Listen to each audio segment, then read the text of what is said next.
Dans les vidéos précédentes, nous avons vu que la mission sociale est un concept qui reste stable et que c'est vraiment le point de départ de vos activités. À la base, cette mission sociale, vous êtes en train de développer ou vous avez déjà développé un prototype d'idée qui répond aux questions « quoi, pour qui, comment ».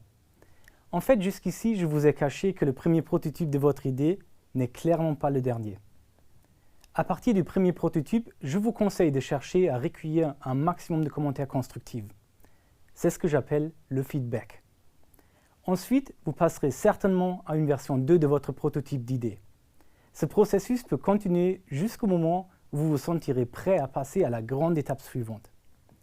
Gardez en tête que développer une bonne idée qui n'existe pas encore et qui se vit dans la réalité, c'est un processus qui se passe étape par étape. La première chose à faire pour bien profiter de la phase de feedback, c'est de choisir les bonnes personnes à interroger.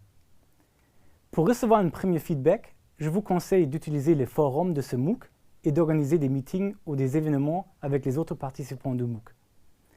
Vous êtes en train de devenir des experts de la génération d'idées et vous pouvez vous soutenir grâce aux possibilités d'échange offertes dans ce MOOC. Bien sûr, même si le chapitre 5 arrive vite, vous pouvez continuer à demander du feedback et à améliorer votre idée bien longtemps après ce chapitre.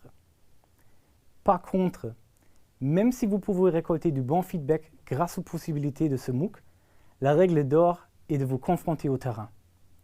Je pense que notre réflexe naturel, c'est de parler aux membres de nos familles, à nos amis, aux gens que nous connaissons, à qui nous faisons confiance. C'est vrai qu'ils peuvent donner du bon feedback. Mais les seules personnes qui pensent et qui se comportent comme vos bénéficiaires, ce sont les bénéficiaires. Il est donc vraiment indispensable d'aller dans les lieux où les bénéficiaires vivent pour y tester votre idée. En écoutant maintenant Anthony Molotto ou Charles-Édouard Vincent, vous allez comprendre la richesse du feedback de terrain.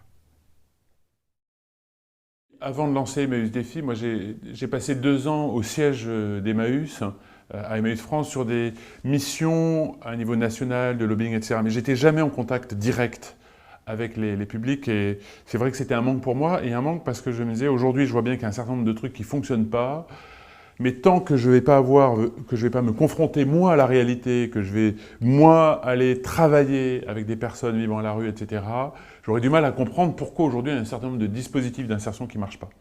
Donc en fait, quelque part, je me suis jeté à l'eau en créant Emmaüs Défi. Ça a été vraiment, je me suis vraiment jeté à l'eau sans savoir nager, quoi. Et il a fallu que j'apprenne très très vite. Parce que c'est vrai que quand on démarre une activité, qu'on est au quotidien avec des personnes qui sont dans une situation extrêmement difficile, qui sont à cran, qui sont... et ben il faut apprendre vite, il faut... Voilà. Et c'est vraiment cette confrontation à la réalité qui m'a permis tout de suite de comprendre pourquoi il y avait un certain nombre de trucs qui ne marchaient pas.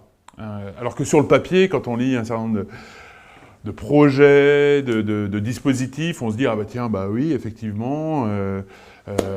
l'insertion par le logement, l'insertion par l'activité économique, classique, ça devrait marcher. Pourquoi pour les personnes à la rue, ça ne fonctionne pas?